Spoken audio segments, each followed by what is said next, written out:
La salle des Eapos, audience semblait plus petite que Eapos, Hélène Eapos, aurait dû Eapos, être, comme c'est Eapos, est souvent le cas pour les salles du juge aux affaires familiales où les plafonds y sont plus bas et les bancs plus rapprochés, comme si le bâtiment lui-même comprenait que les querelles qui est Eapos, y déroulent sont des Eapos, ordre intime plutôt que procédural.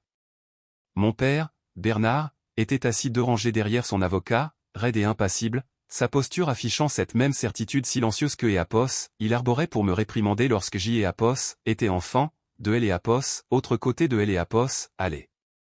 Mon avocat parcourait un fin dossier qui ne contenait presque rien, car nous Eapos, étions pas autorisés à révéler grand-chose, et le juge Eapos est légèrement penché en avant lorsqu'Eapos, avocat de mon père a pris la parole. Eapos était un homme méticuleux, élégant et posé, le genre de pénaliste qui haussait rarement la voix car il est Eapos, en avait tout simplement pas besoin, et il Eapos est adressé au tribunal en disant « Monsieur le juge, les faits de cette affaire ne sont pas compliqués ».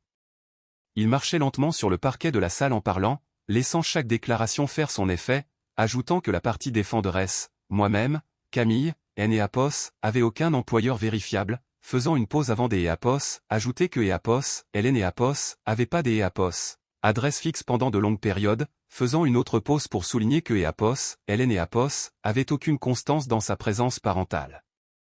Il ne Eapos a pas montré du doigt, mais Eapos, insinuation était si claire que plusieurs personnes dans le public ont tourné la tête vers moi, tandis que Eapos, il continuait en affirmant que Eapos, elle disparaissait pendant des mois, laissant sa fille Léa aux soins de sa famille élargie en province pendant que Eapos, elle voyageait sans la moindre explication, alors que mon père continuait de fixer le vide devant lui.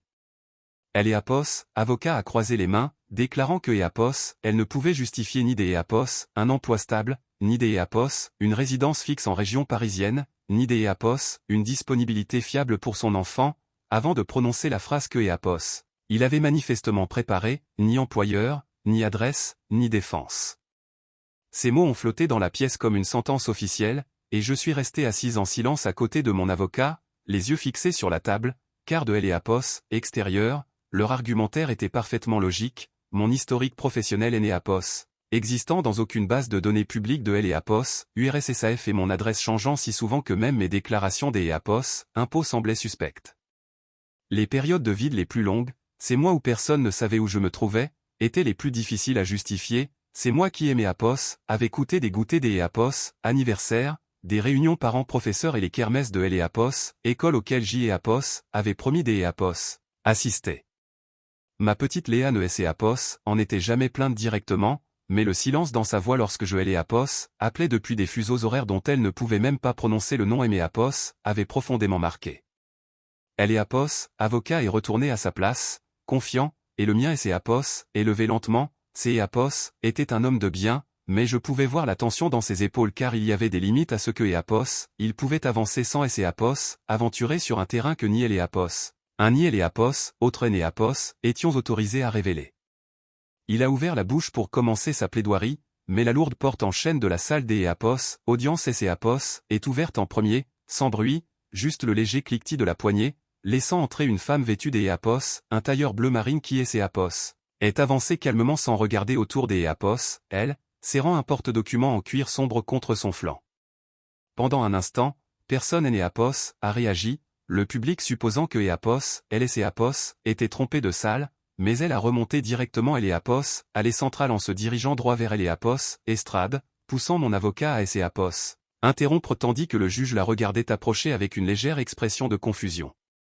Lorsqu'Eapos, elle a atteint le devant de la scène, elle a posé délicatement le porte-document sur le bureau du juge, puis elle a parlé des Eapos, une voix douce en annonçant « DGSE, Direction Générale de la Sécurité Extérieure », des mots qui ont instantanément changé la température de la pièce, pas de manière spectaculaire, mais juste assez pour que tout le monde se fige. Le magistrat Eapos est penché en avant, elle lui a des Eapos, à bord tendu une carte des Eapos, accréditation officielle de la défense nationale, puis a ouvert le porte-document pour révéler plusieurs feuillets soigneusement attachés à Eapos, intérieur, et il a examiné la pièce des Eapos, identité plus longtemps que la plupart des juges ne Eapos auraient fait avant de commencer à lire.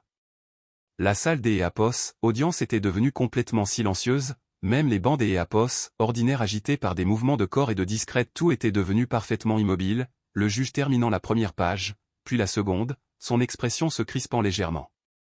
Il a posé les documents et a regardé Eléapos, huissier en ordonnant de faire évacuer le public, provoquant un murmure de confusion parmi les spectateurs, mais Eléapos, huissier était déjà en mouvement, annonçant que toute personne autre que les avocats devait quitter Eléapos, audience.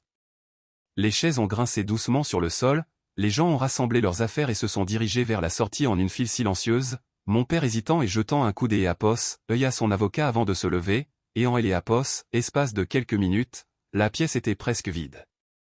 Il ne restait plus que le juge, les avocats, la femme en tailleur et moi-même, le juge regardant à nouveau les documents, puis me fixant pour me demander si les informations contenues dans ce dossier étaient exactes, ce à quoi Eléapos est répondu par Eléapos, affirmative en hochant la tête, oui, monsieur le juge. Eléapos est adossé à son fauteuil pour assimiler cette réponse, tandis que Eléapos, avocat de mon père avait perdu toute Eléapos, assurance qui Eléapos avait portée lors de ses précédentes plaidoiries, se tenant désormais silencieux dans Eléapos, attente, et la femme en tailleur a repris la parole d'Eléapos, une voix toujours aussi neutre. Elle a expliqué que Eléapos, historique professionnel de la défenderesse était classé secret défense, que ses absences prolongées correspondaient à des missions opérationnelles autorisées par les plus hautes instances de Eléapos, État, puis elle a tourné une page du dossier pour ajouter que certaines irrégularités résidentielles et financières mentionnées dans cette affaire étaient les conséquences directes de ces missions. Personne ne Eléapos a interrompu. Le juge a retiré ses lunettes et Eléapos, et frotté Eléapos, arrête du nez avant de demander quand ce service avait commencé, ce à quoi la femme a répondu que cela avait débuté peu après Eléapos, obtention de son master. Le juge a baissé les yeux vers les documents, constatant que cela faisait près de 8 ans, 8 années d'Eléapos, une vie qui ne pouvait être expliquée dans des salles d'Eléapos, audience comme celle-ci, 8 années passées à voir les gens supposer le pire, et il a finalement refermé le porte-document. La pièce est restée silencieuse pendant plusieurs secondes et lorsqu'Eléapos, il a repris la parole, sa voix avait adopté un ton différent, plus mesuré et prudent, déclarant que le tribunal allait devoir reconsidérer plusieurs hypothèses présentées plus tôt dans cette audience avant de regarder en direction de Eléapos, avocat de mon père. Il a précisé que les affirmations concernant les absences et Eléapos, emploi semblaient incomplètes, personne Eléapos a contesté car Eléapos, y avait absolument rien à contester, Eléapos. Audience allait bien sûr se poursuivre puisque le système judiciaire avance lentement même lorsque la vérité éclate soudainement, mais quelque chose venait irrémédiablement de basculer. Pas de manière bruyante, juste assez pour que Eléapos, histoire que Eléapos, on racontait sur moi Eléapos, ait plus aucun sens, la femme en tailleur bleu marine a rassemblé ses documents, refermé son dossier et avant de partir, Eléapos a adressé un léger signe de tête, professionnel et neutre.